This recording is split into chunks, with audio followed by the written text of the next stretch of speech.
کوشش کوو چې موږ د خپل علاقې بچي ته په خپل کلي علاقه کې په ډور سټیپ باندې کوالټي ایجوکیشن ورته ورکړو. هغه ته موږ ښه سټینډرډ ورکړو. زما د علاقې بچي داسې کمی محسوس نه کړي. خپل سرتور کوشش کوو په دغه کې. خو بیا هم داسې خلک دي چې هغه پکې دا پرایویټ اداره ده، دا سرکاري اداره ده، پرایویټ اداره کې دا چل دی، په سرکاري اداره کې دا چل دی. دا زموږ د ادارو په منځ کې یو تضاد راوستل غواړي. یو تخریبکار سړی دی. دا د معاشرې یو پازیټیو سوچ والا سړی نه وي. که پوه شو بچه کې امین صاحب خبره وکړه، هر انسان کې کمی بیشه کېدی شي. دا د انسانانو ډیلینګ دی. د چا یو شان مزاج دی، د چا بل شان مزاج دی، څه کمی بیشه کېدی شي. خو دا نه چې هغه ته د سوشل میډیا زینت جوړ کړي. خو دا نه چې هغه ته په ډبه باندې ناست دی او ته د ډسکشن ذریعه جوړه کړي هغه. او داسې خلک لګیا په سوشل میډیا باندې چې هغې به معاشره کې ورسره حیثیت نه وي. نو هغه وایي چې موږ یو اختلاف راوړو.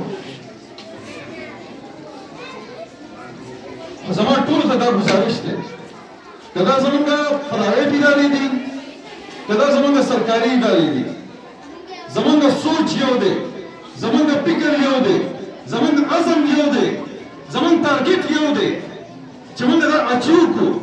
موږ په ښه طریقې سره بچي ته کوالټي ایجوکیشن ورکړو. زه اکثر ټیچرانو ته وایم زموږ د پیشه چې ده دا ډېره معززه پیشه ده.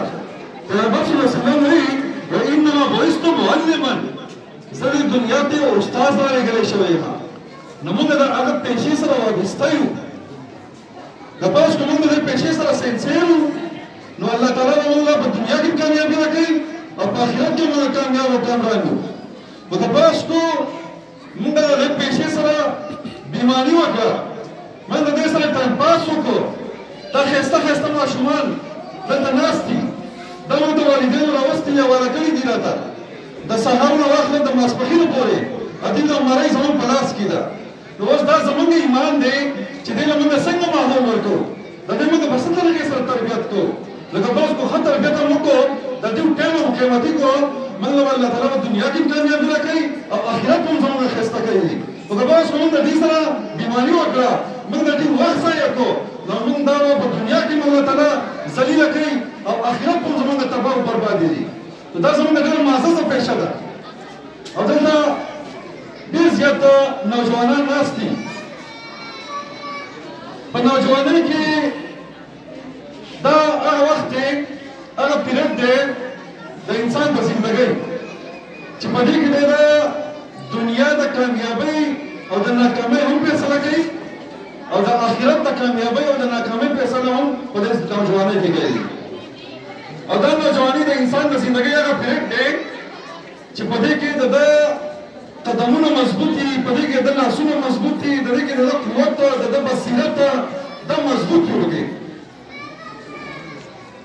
نو دا نوجواني چې د انسان نه تېره شي، دا مشران په سټیج باندې ناست چې ټول ډول سټیج نه تېر شوي دي.